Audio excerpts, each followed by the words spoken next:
Hello, dear friends. Welcome to Cardiac Radio, where we are here to nourish our souls. I am Nora Brazil, the host of this program, Pages of Hope. Right? We are going into the Spiritist Magazine and learning a little bit, at least for the time being, about some of the Spiritist or spiritual poets, because poetry is beautiful, inspirational. Right? Today we're going to be talking about Amalia Domingo Soler, the poetess of the Violets. This is written by one of our beloved hosts here.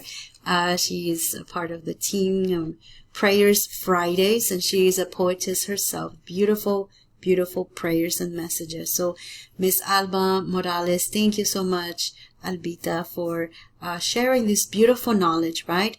And again, this is edition 6, pages 21 to 22. So what we're going to do, instead of reading it, we're going to make it come to life, right? Because having, dear friends, having the picture in front of us is super powerful. So as we watch this video, let's try to tune in to Amalia and learn a little bit about her life. Just so beautiful. We'll talk a little bit about this afterwards. Here we go. Amalia Domingo Soler, the poetess of the Violets. One of the most significant figures in the Spiritist movement is Amalia Domingo Soler, not only for her immense work in spirit and spiritism, but mostly because of her vivid example of abnegation, charity, and love. Amalia was born in Seville, Spain on November 10, 1835, right after the great empire of Spain collapsed due to the civil war known as Carlistas Wars. At that time, Spain went through great difficulties, especially poverty and diseases. In this historic frame, Amalia had plenty of tribulation during her childhood. Before she was born, her father left for a long trip and never came back. Then, at 8, she became blind. After medical treatment, she recovered her vision, though with recurrent problems throughout her life. Amalia had a strong and loving relationship with her mother, who took care of Amalia with great devotion. She wanted to see Amalia well educated despite her vision problem. When Amalia was 2 years old, her mother started teaching her to read. By the age of 5, Amalia had learned to read with fluency. At 10, she started writing poetry, and 8 years later, she published her first verses. However, at 25, Amalia Soler suffered a great emotional shock when her mother passed away. After her mother's death, Amalia started the most difficult phase of her life. Single, without money or family, she only had 2 options: either stay in a Catholic convent or get married to a wealthy man. Her strong and independent spirit could not accept either of those options. So she moved to Madrid, capital of Spain. In Madrid, she worked as a seamstress while writing poetry. But that was not enough to survive. She had to ask for charitable contributions. At that time, she felt lost and sick. Her spirit was in darkness and desperation. One night, she thought of killing herself. Suddenly, she saw her mother. The spiritual phenomena made such an impression on Amalia that she sought for spiritual comfort in religion. There, she rediscovered Jesus' love and faith. As time passed by, her vision problems got worse. While seeing a doctor, he talked to her about Spiritism. That was when Amalia became interested in it. She read everything she could find about Spiritism.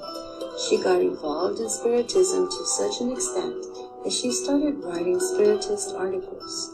Her first Spiritist articles were written and published in the newspapers, The Revelation, La Revelación, Alicante, Spain, and in the magazine El Criterio in 1872.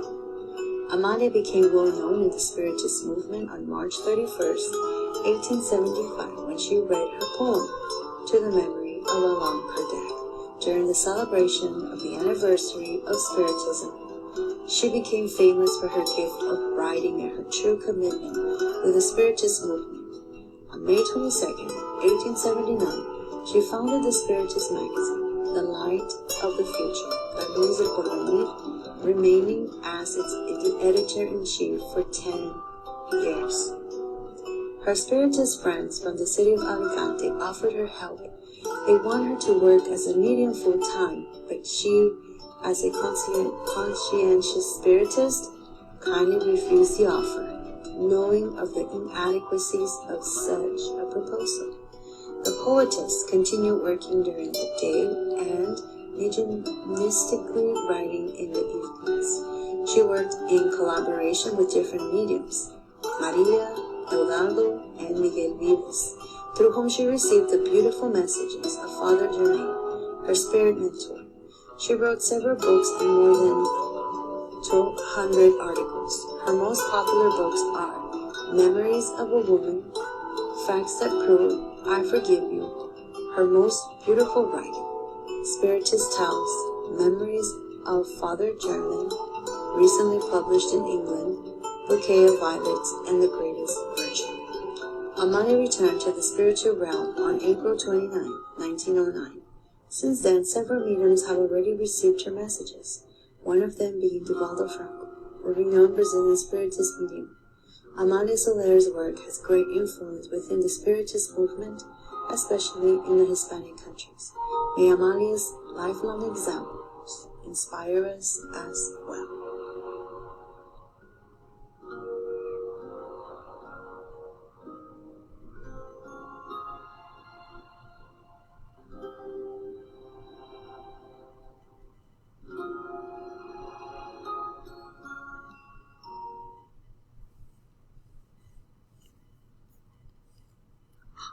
All right, dear friends, what a beautiful life, right? So inspirational. And we're just going to quickly add this to that amazing story, right? Because if we go back and we remember such a young age, she was already writing. Where's all this inspiration coming from, right? And just to get a better picture of this. Spiritism and the Arts by our beloved Leon Denis. Actually, in chapter 1, he already has a huge amount of information for us, right? So while the chapter does focus on architecture, we can make some inferences and extract some of that information and use that to apply to, some of these things, right? Because we know that spirits can be inspired, such as Amalia, and create in this fluidic environment. It says here, the combination of fluidic molecules drawn from the ambient environment, right? So it's almost like we step into this other arena, and that's where we create, right? And he says that the soul has to reach a mature level, right? We have to reach a certain maturity, which means we've had to have different lives. We have to be have an intention. We have to be prepared. Sometimes we bring that knowledge, that information for previous lives. So even when we are in spiritual plane, right, such as when we go to sleep, we go into these other planes and we continue working on that, right? Continuing, because this lifetime, friends, if we are gifted with something, it didn't start just in this lifetime. We know it was a work in progress, just like Amalia, right, who started writing poetry by age. She read by age of 5, even though she had that visual impairment. So we know that this is divine.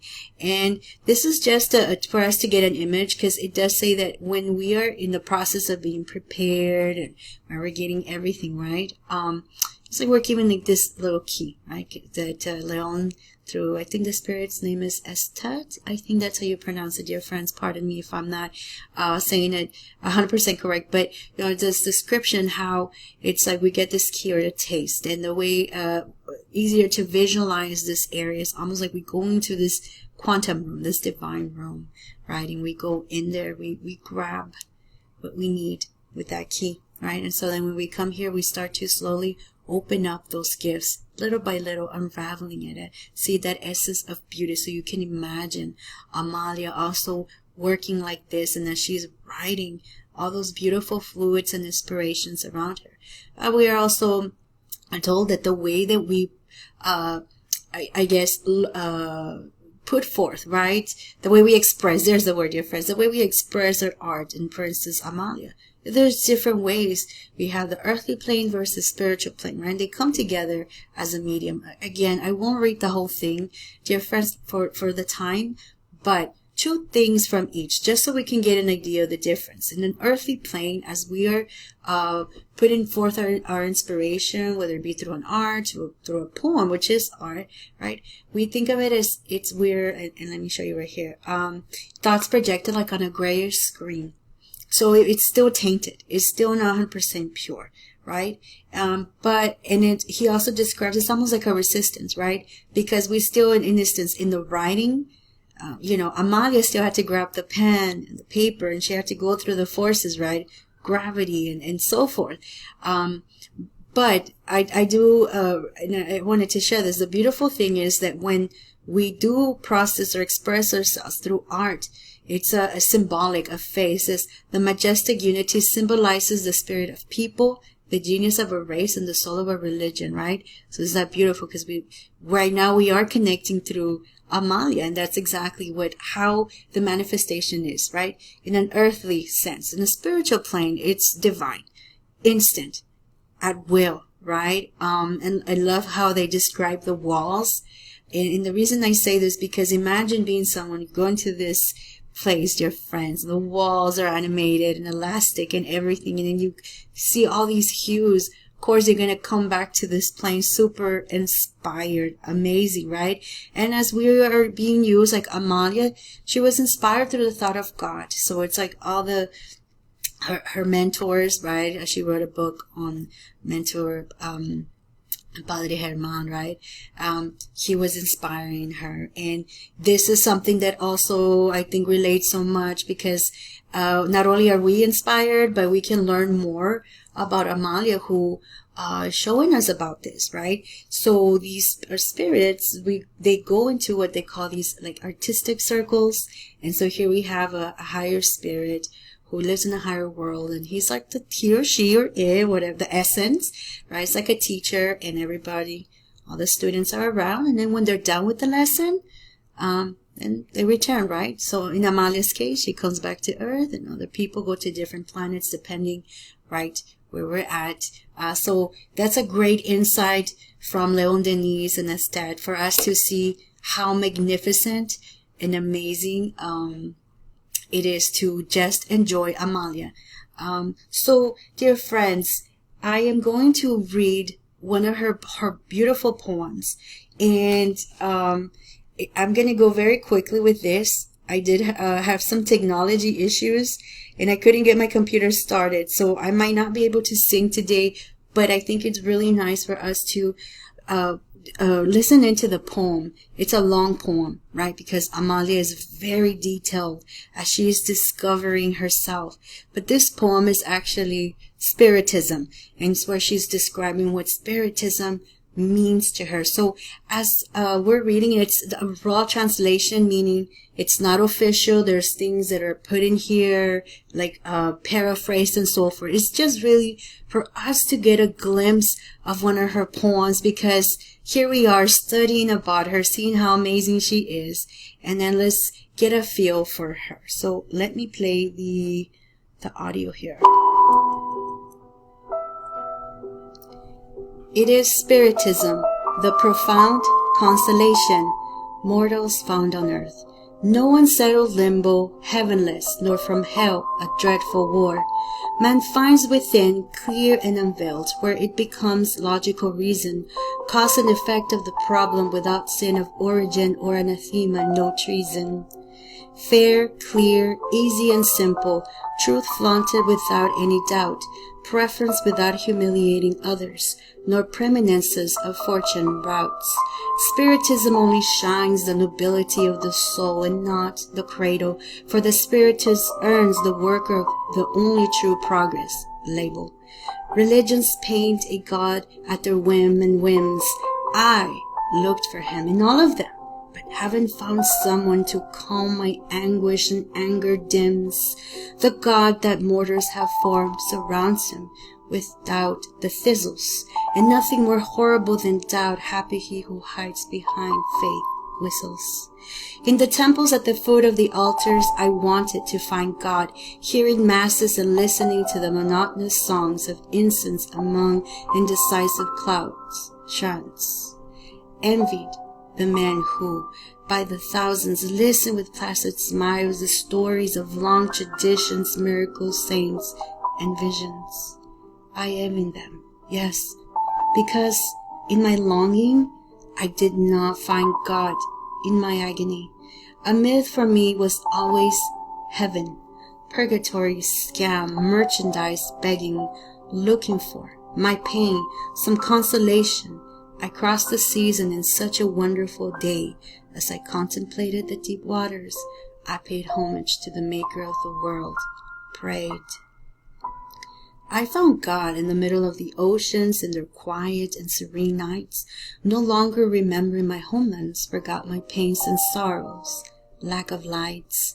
I had not seen God on the altars, but found it from the beach on the sands, in the mountains of snowfall foam, and on the rocks veiled by mist, invisible hands. Knowing God's might and understanding His wise omnipotence, I found in humanity a great void that unity was lacking in this existence. Among honors and glories I saw the wicked and virtue mudded in destitution that I pondered. Creation is a works where something is lacking or left over comes back missing. Why do some enjoy 1,000 pleasures and others suffer torments beyond measures? Why, Lord, do you distinguish beings for some death and others living? Why do you prefer the miserable, giving them undeserved reward? And as a pure and delicate soul can't find the happiness you dream of? You who gave perfume to the flowers and its murmur to the eternal waves, and to the effulgent sun it gleams, and the loving turtle dove his lullaby plays, and colored feathers to birds, and the silkworm its cocoon, how did you make the unfortunate man when your very essence has formed it? What was your plan? These complaints to the wind I threw when I heard a voice soft and pure that these heartfelt phrases murmured. God asks your doubt to end. If you see humanity moaning slave, suffering a painful and grievous atonement, do not think that it backs down in its advancement. Perfection is watered by weeping. It's an enhancement. Remember the sad story of Jesus that 19 centuries have passed and still men revere his memory, and his laws have dominated the world at last. For with death he conquered his glory, and he who was mocked and humiliated, the great prophet, was of the earth, the regenerator of that planet, rebirth. Do not think that death is in the grave because you see matter disintegrate. Nothing on earth remains in earth. All circulate through a different artery of earth.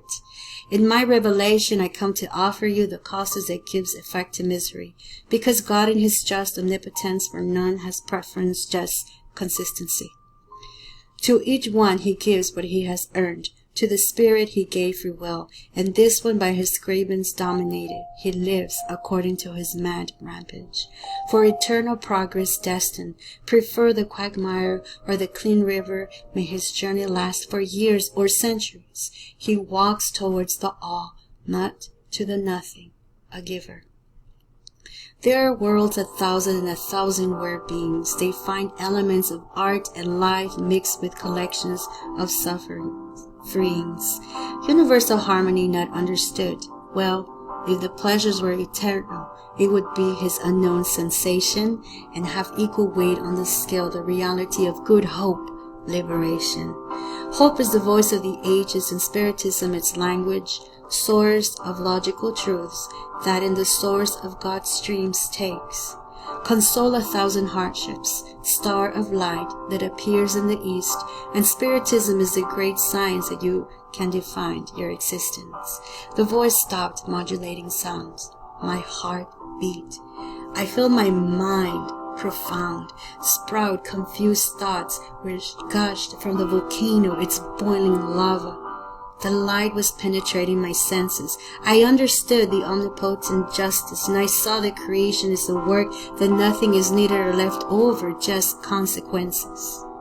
Humanity that lives submerged in the most painful indifference, and that because of your ignorance you are decide, recognizes and admires great science, that deciphers the problem of life, demonstrating the why of this existence, and the past, the present, and the tomorrow, the three ages of the human race, what 100,000 generations presents in its gods, its rites, and mysteries, in the ruins of people and nations, and in the forest, first monasteries, circulations, the sects of various religions that exist in different hemispheres, but the worlds that in their eternal movement obey single thought, just a hears.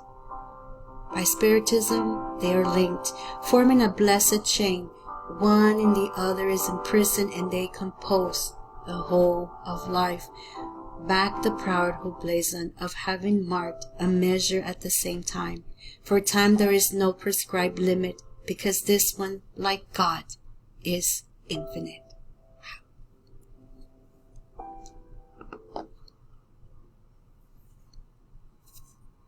Excellent. All right, dear friends, how beautiful.